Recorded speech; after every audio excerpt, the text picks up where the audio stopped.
Hello les girls et les boys, j'espère que vous allez tous bien pour ce nouveau reconfinement. Wouh, quelle ambiance.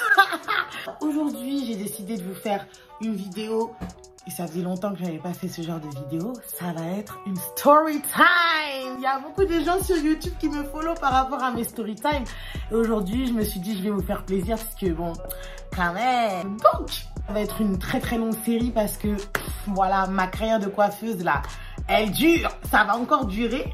Et j'avais envie de partager avec vous les mauvaises expériences que j'ai pu avoir en tant que coiffeuse. Et ce que je vais vous raconter, ça se passe il y a bien longtemps de ça. Donc, c'est vraiment pas des choses qui sont récentes. C'est fait exprès parce que je ne veux pas de problème avec les gens.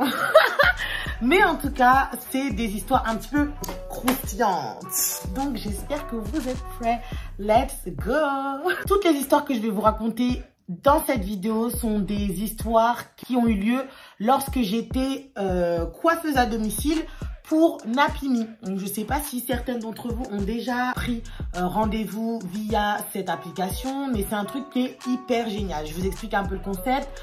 C'est une appli qui vous permet de trouver des coiffeuses à domicile dans votre région. Elles se déplacent chez vous. Voilà, vous choisissez, vous sélectionnez la coiffure que vous voulez. Et la go, elle vient chez toi pour te coiffer. En gros, c'est ça. Et moi, au tout début, donc ça doit faire 4 ou 5 ans maintenant, ça commence à dater. Lorsque l'application, elle est arrivée sur le marché, moi, je me suis dit, ah bah cool et tout, franchement. J'avais envie de commencer à coiffer, mais j'étais encore étudiante, je faisais ma licence. J'étais en première ou deuxième année de LEA. Donc, j'étais vraiment sur les genoux, je taffais au McDo. Ah, c'était la reste, c'était la reste. Du coup, moi, j'avais besoin d'une deuxième rentrée d'argent pour pouvoir vraiment être à l'aise et tout. Et je me suis dit, bah écoute, toi qui adores coiffer et tout, c'est dans ton sang. Avant même de quitter ma licence pour faire mon CAP, je coiffais déjà. Du coup, j'ai rencontré le monsieur qui a créé l'application, qui était très sympathique. J'adorais le concept, j'adorais le feeling. Franchement, rien à dire sur lui et sur son concept. Franchement, il a résolu, entre guillemets, un problème que beaucoup de femmes avaient, c'est-à-dire trouver des coiffeuses autour de chez elles. Et franchement, c'était élite. Et même moi, ça m'arrangeait de ouf et tout parce que bah, c'était hyper sympa, tu vois. Donc, t'es étudiant, tu peux faire ton argent, c'est cool.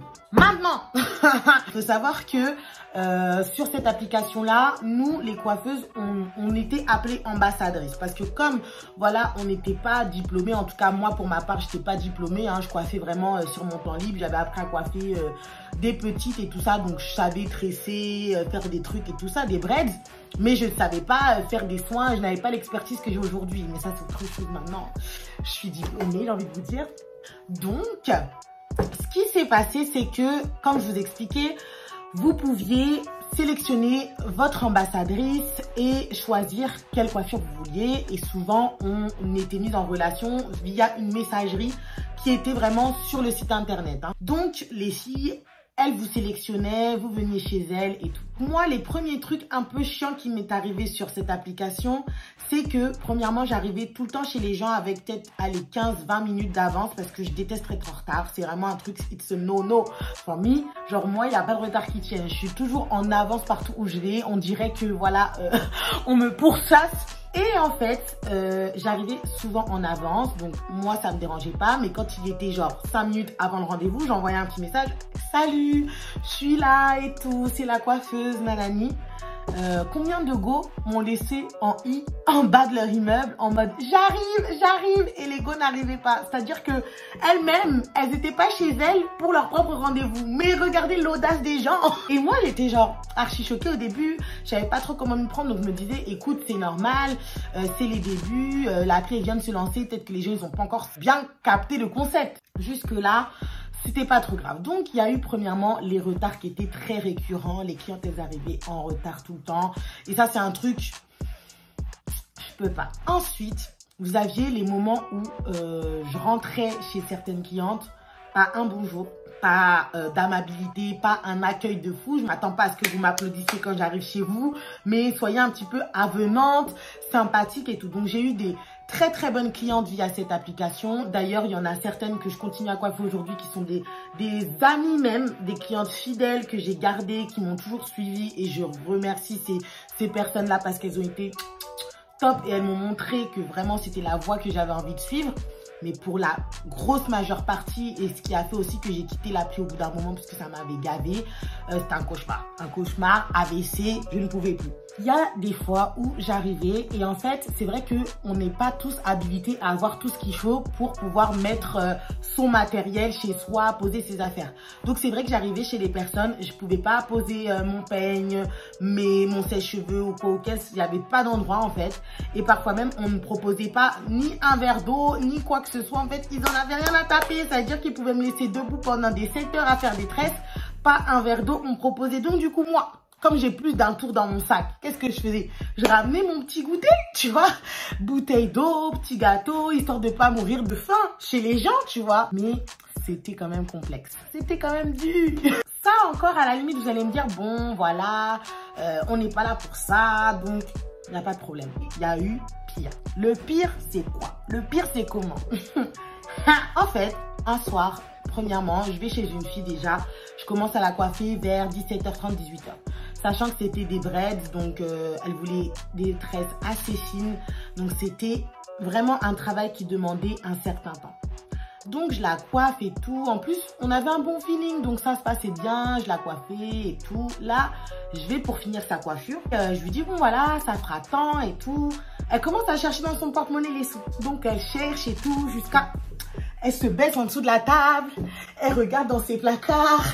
Voilà, la go, elle cherche un argent que moi je me dis, ma chérie, comment ça se fait que tu es en train de chercher de l'argent que normalement tu as prévu de me donner en fait? C'est bizarre. Donc je me dis, ouais, excuse-moi, il y a un souci. Et toi, elle me fait, ah non mais j'hallucine. Je crois que j'ai malheureusement payé mes courses avec l'argent que je devais te passer. Oh non, oh my god et tout. Et moi, je la regarde en mode, bitch, what the fuck? Et genre, je me suis dit, bah écoute, il n'y a pas de souci. On n'a qu'à les retirer. Il y a des distributeurs. On n'a qu'à aller retirer l'argent. Et là, elle me regarde, elle me dit, ouais, mais les banques sont fermées. Il est 22h30 et tout. Donc, ça va être chaud. Je fais, mais les distributeurs ne ferment pas. C'est l'intérêt même du distributeur. La banque ferme, le distributeur reste ouvert. Donc, je ne comprenais toujours pas où elle voulait en venir. Et ma bonne foi, et surtout le fait que, voilà, j'étais vraiment estomaquée, en fait. Je ne comprenais pas comment c'était possible. Je me suis dit, mais quelle audace.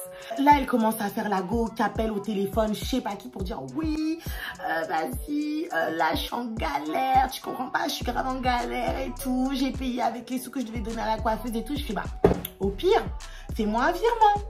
Là, la go, elle dit, ah oui, mais ça va mettre du temps avec les banques et tout, nanana. Et en fait, à force de tourner autour du pot, là, j'ai capté que la go, elle voulait me mentir éhontément, genre, est-ce que ça se dit? Je crois. Je ne suis pas sûre. Mais en tout cas, ça a été vraiment une expérience genre choquante. Même pas comment cette histoire s'est terminée. Parce que vas-y, je suis passée au-dessus en fait. J'ai tourné la page. Mais ça, c'était déjà un truc qui m'avait ulcérée. Je me suis dit, mais waouh, les gens, ils peuvent te faire te déplacer jusqu'à chez eux pour ne pas te donner l'argent qu'ils te doivent. Mon Dieu, quelle audace.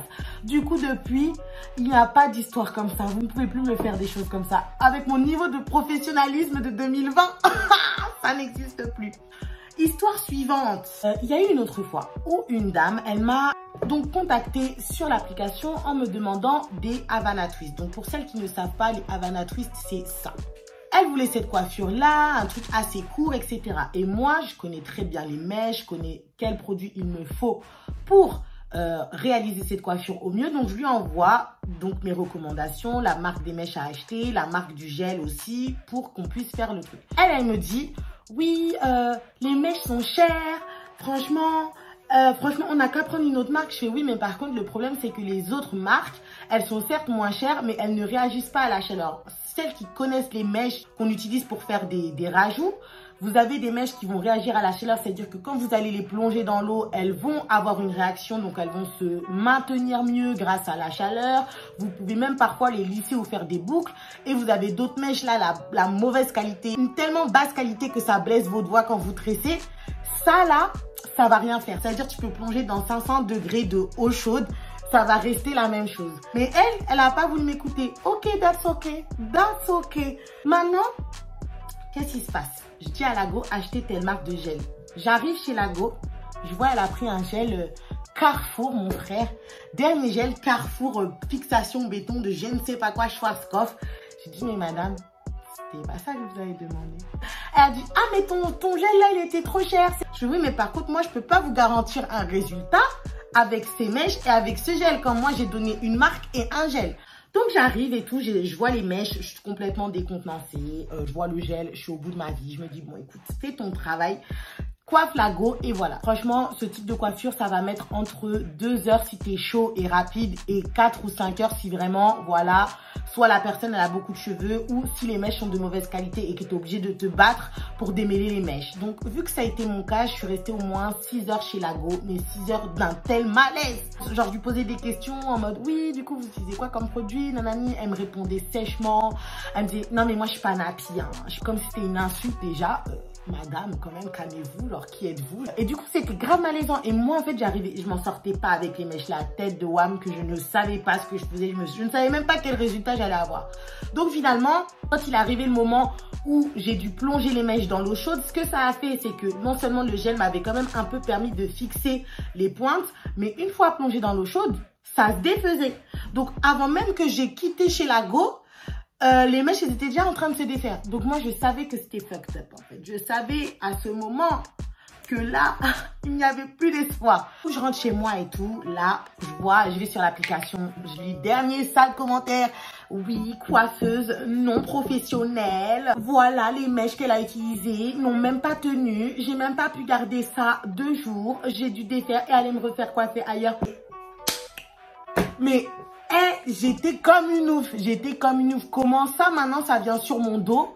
Quand moi, je t'ai donné des recommandations, je t'ai donné la marque des mèches pour avoir la coiffure que tu veux, mais maintenant, c'est ma faute si tes mèches, elles n'ont pas tenu. Et moi, en fait, je déteste ce genre de mauvaise foi. Ça veut dire que si tu n'écoutes pas les gens, cousin, c'est ton dos. Le gérant, il m'appelle, il me dit, oui, voilà, t'as eu un mauvais commentaire sur ton application et tout, raconte-moi un peu ce qui s'est passé. Donc je lui raconte l'histoire et tout, je lui dis déjà la go hyper désagréable, méchante même. Je lui ai dit voilà, je lui avais parlé, ça faisait des semaines qu'on discutait sur quelle mèche acheter et tout, je lui ai envoyé les captures d'écran, parce que moi en fait, chef capture d'écran, ça veut dire qu'il se passe un truc. J'ai tout votre dossier là, rangé, classé sur mon téléphone. Donc j'ai envoyé toutes les captures d'écran où elle chipotait, comme quoi les mèches étaient chères, comme quoi la cire que je voulais lui dire d'acheter était trop chère, que si, que ça. Il m'a dit, oui, ben en fait, c'est à vous aussi de ramener votre matériel. Si vous êtes plus à l'aise avec tel ou tel truc, c'est à vous de ramener. Mais moi, mon matériel, ça consiste à mon peigne, mes crèmes de coiffage, etc. Par contre, comme je le dis, elle voulait quelque chose de spécial, elle n'avait qu'à acheter. Donc voilà, moi j'étais dévastée. Histoire nulle et clôturée. 3e histoire. Il y a eu une fois où j'ai été coiffée une go. Je vous explique. Elle m'envoie un premier message en me disant, oui, est-ce que tu fais les tissages? Voilà, j'aimerais me faire mon tissage et tout, un tissage fermé, nanani. Alors moi, je maîtrise pas du tout les tissages fermés, je suis pas du tout calée dans ça. Moi, je suis plus soit coiffure cheveux naturels, soit tresses, braids, etc. Elle me dit, ok, mais bon, d'accord, écoute, il n'y a pas de souci, c'est quand même assez urgent. Est-ce que ça t'intéresse donc de venir juste défaire mon tissage? Voilà, je te paye et tout. Comme ça, après, moi, je rappelle une autre fille pour venir me coiffer. Je me suis dit, écoute, why not? Et en plus, elle habitait pas loin de chez moi, ça me faisait un petit billet. Je me suis dit, bah écoute, let's go. Maintenant, j'arrive chez la fameuse dame. Déjà, je vois de loin son tissage, je me dis, il y a un problème. Il y a un problème sur ce tissage, je ne comprends pas l'architecture de la chose. Mais quand j'ai commencé à défaire, j'ai ressenti. J'arrive, je me mets et tout, je commence à défaire. J'essaie de couper. Donc le fil, donc vous savez, un tissage, il y a des tresses en dessous. Et ensuite, on prend les mèches de tissage qu'on coud sur le cheveu pour avoir, voilà, une chevelure, voilà quoi. Et je commence à enlever les lignes de tissage et tout. Je commence à couper le fil. Et déjà, je sens, premièrement, une odeur qui me chatouille les narines, mais de manière négative. C'est-à-dire que je me suis dit, attends, là, ça se voit que la go, son tissage, il commence à dater sur sa tête. Donc, je lui pose la question, je fais, ouais, excuse-moi et tout. Là, tu comptes faire quoi après? Elle me fait, ouais, je vais refaire un tissage fermé. Elle me fait, par contre, attention, fais attention aux mèches et tout, parce que j'aimerais les réutiliser après. Et moi, vu l'état des mèches, j'ai dit, par contre, moi, je te conseille pas, parce qu'elles ont l'air vraiment abîmées. Et surtout, elles étaient très sales. Donc, franchement, il aurait fallu les laver de ouf, quoi. Et même avec ça, je ne sais pas si elle aurait pu retrouver une qualité potable des mèches. Donc elle me dit ouais, je veux réutiliser les mèches. Je fais ok, d'accord. Donc je commence à enlever et en fait du moment où je passe là pour faire la ligne d'ici, en fait il y a toute la tresse de ses vrais cheveux qui tombe. Donc là en fait on se regarde en mode ok, what the fuck. Et genre elle se lève et tout en mode tu m'as coupé les cheveux, tu m'as coupé les cheveux et tout. Genre elle va devant le miroir et tout, elle regarde sa tête et tout. Je fais alors pas du tout, genre j'ai vraiment que enlevé le fil, mais genre il y a vraiment une natte de là à là qui est partie. Je fais mais en vrai si c'est moi qui avais coupé tes cheveux, genre il y aurait que cette partie qui serait partie, genre c'est pas tout le reste là qui a quitté en même temps. Elle me dit ah oui c'est vrai, t'as raison, ah peut-être j'ai gardé les mèches trop longtemps et tout. Donc moi je lui dis mais ça fait combien de temps que t'as tes mèches? Elle me dit ça fait 9 mois. Donc moi je me suis dit 9 mois? 9 mois? Comme date de naissance de bébé? Mais comment ça? Madame, comment ça? Comment vous pouvez? Ça je l'ai déjà expliqué dans une vidéo sur le shampoing. Et effectivement c'était cette cliente là, elle avait gardé son tissage 9 mois. Et pour elle ça lui paraissait mais chill, normal quoi, vraiment la routine quoi. Et moi du coup je continue à enlever son tissage.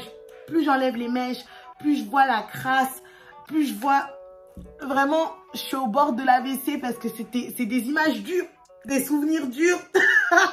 Et je me suis dit, mais c'est une dinguerie. Donc je commence à défaire les tresses, mais là, mais hécatombe quoi. Hécatombe, 3e guerre mondiale. Il y avait mais une odeur, mes doigts étaient gras. Désolée de ne pas vous passer les détails, mais en fait, comme j'ai souffert, vous devez souffrir. Parce que c'était dur, c'était trop dur. Moi, j'ai dit, par contre, je te conseille de faire un bon soin et tout. Et j'étais même pas coiffeuse, c'est-à-dire que je ne savais même pas à quel point l'importance de faire des soins, d'avoir une routine capillaire saine, de ne pas garder ses mèches trop longtemps. Je ne savais même pas à quel point c'était important, mais j'avais quand même un peu deviné. Parce que dans tous les cas, juste la logique te permet de savoir que c'est non de garder son tissage pendant 9 mois et peu importe la coiffure protectrice, d'ailleurs je tiens à le souligner mesdames, parce que franchement l'abus n'est plus permis en 2020. Ça, pour conclure, c'était vraiment la pire expérience, en tout cas dans mes débuts, que j'ai vécu. C'est l'expérience même qui a clôturé ma carrière chez Napini, parce que franchement, même si le concept était hyper sympa, moi, le fait d'avoir quelqu'un au-dessus de moi qui me dit à quel moment je dois coiffer, que si tu arrives en retard maintenant, tu as un problème dans ta commission, on va baisser, que si, que ça, que en fait, tu as la disposition des gens, en fait, moi, c'est pas mon délire, en fait. C'est une expérience qui m'a vraiment apporté.